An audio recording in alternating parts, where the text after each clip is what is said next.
Now we have somebody coming to stage who is clearly a champion, and he has been our champion for 7 years. Glenn Fogel, who runs strategy at Priceline, which is a, I think now $70 billion market cap company in the US. And what many of you don't know, they are also the biggest European internet company, just happened to be owned by a US corporate called Priceline.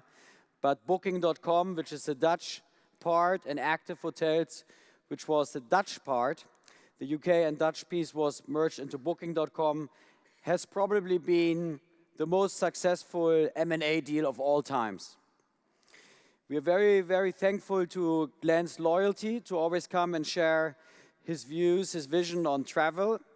And I told him, when I asked him to come to Berlin, I said to him, you know, Glenn, we do not know any better manager in strategy or corp dev who is not only doing the big deals and taking the glory for that, but who is hustling, going out, traveling the world, and looking consistently for interesting travel startups he can bring into the Priceline family. For us, he is truly the best manager doing that worldwide, and we are very thankful that you are with us at the first NOAH conference in Berlin. Thank you. Well, thank you, Marco. That was a very nice introduction. So when Marco called me and asked me to come and talk, I was just eager to come. And one of the themes at the conference is challengers and champions. And when I got the preliminary agenda, I looked at it very quickly, and I noticed that our company, the Priceline Group, was listed as a challenger. I was saying, that sounds a little bit odd. I thought, gee, why is that? And I called up the staff, and they said, oh, it's just a clerical thing, not a big deal. But then I started thinking about it. You know, there are a lot of people who've never heard of the Priceline Group, and around here today and last night at the speakers' dinner, I'd ask people, what do you do? And then they'd ask me, and I'd tell them, and there'd be a giant question mark over their head. I'm thinking, why is that? And then it occurred to me, because our company was started as Priceline.com, but we built the company through acquisitions. And we went around finding entrepreneurs, small companies, with people who knew how to build an internet company. And we said, guys, come join our little team, and we'll let you maintain your independence. We'll let you maintain your entrepreneurial spirit. We won't integrate. Come join us. And they did. But part of being independent means they're going to build their own brands. So what we have here is, you may not know the Priceline Group, but you may have heard of some of our brands. So for example, as Marco mentioned, Booking.com. Booking.com is the world's largest hotel accommodation site, 42 languages. The next company, Priceline.com, basically in the US, so people in Europe haven't heard of it. Kayak. Kayak has a pretty nice office here in Berlin. Many people have heard of that one. Agoda. Agoda is a Bangkok-based hotel accommodation site. And a company called rentalcars.com, based up in the UK. They do what they sound. They let you rent a car. And the last one, OpenTable, lets you get a restaurant reservation anywhere. So these brands are what things people know. They don't know the Priceline Group as much. And sometimes people come to me and say, Glenn, you know, maintaining all that independence, is that really the right way to build a company? What about synergies? What about combining? You have 3 companies that do hotels. Wouldn't it be better if they're all together as one? Well, I don't know. It's worked out OK so far. Marco was kind enough to give us an extra $10 billion in market cap. Thank you. Or maybe the stock went up today and I didn't know.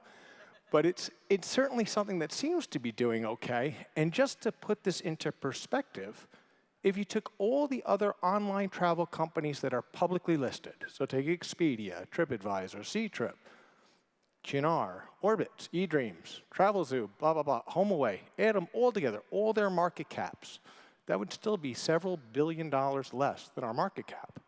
Now, it's not because we have some outrageous multiple. Last year, we did $3.5 billion in EBITDA. Now, again, in context, if you took all those other companies, added up all of their EBITDAs for 2014, it'd be about half, approximately, of our EBITDA. So again, I think this independence, this not bringing things together, is working OK. but people don't know about us. And if you look at these companies, people know who these people are. If you look at the top 5, well, their market caps are much, much bigger than us. If you look at the bottom 2, Baidu and eBay, we live in the same neighborhood or so. And that's it. Of all the world's online travel companies that are public, these are the ones that are either about our size or bigger, and that's it. But nobody knows about us. So I think obviously one of the things is this brand issue. It doesn't really matter in the end. Priceline.com has a very good brand in the United States, so it works fine there. How much does it matter? Would our stock be higher if people? Maybe. I don't know. I do know there's another thing that's very different about these companies on the screen, though, in our company. And that is, the difference is, well, there's not a lot of drama in the history of those other companies. They started out very well, and they continue to do very well. Our history, a little bit different.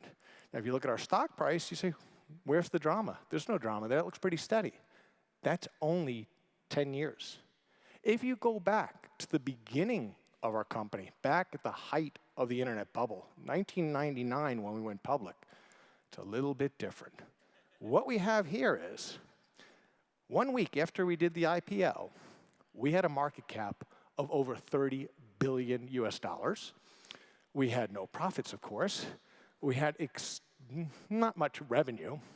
We had a lot of hope, a lot of dream. But funny thing, people talk about bubbles now. You don't know a bubble until you've lived during those times. And then, of course, the bubble burst. And what happens when the bubble bursts? Well, we had a near-death experience. Not only did the bubble burst, but we're in travel. And 9/11 happened. We had something called negative revenue. I'd never seen negative revenue before. Negative revenue is when you're refunding more things than you're taking in. That was not a good time. Now, what are you going to do at that point? Well, what you're going to do at that point is you're going to cut costs. How do you cut costs? You have to fire a lot of people. That's really hard.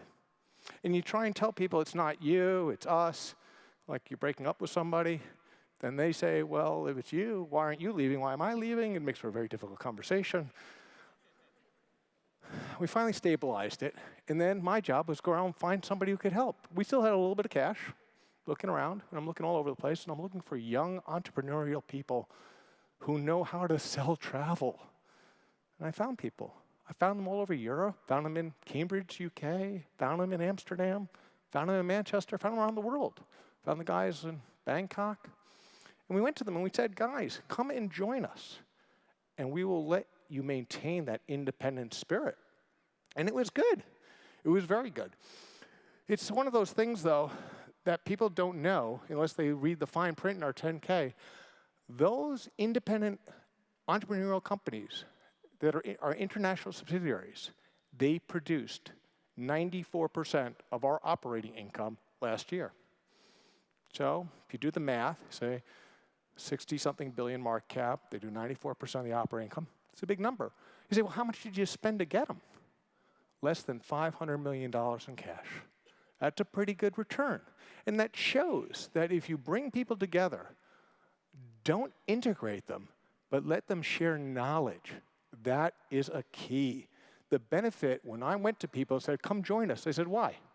I said, well, we got some people here, they're smart, they know how to do these things you're not so good at, and you know things these people don't know, and you can join together and make it better.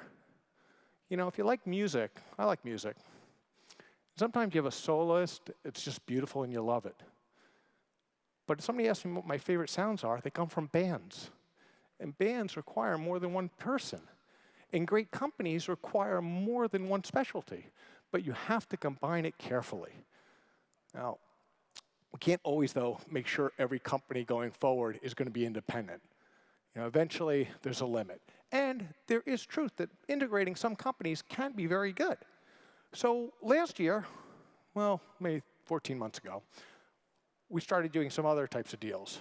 We did a thing called Buuteeg in Seattle, a company called Hotel Ninja in Barcelona, which, by the way, is a hotbed of internet entrepreneurship.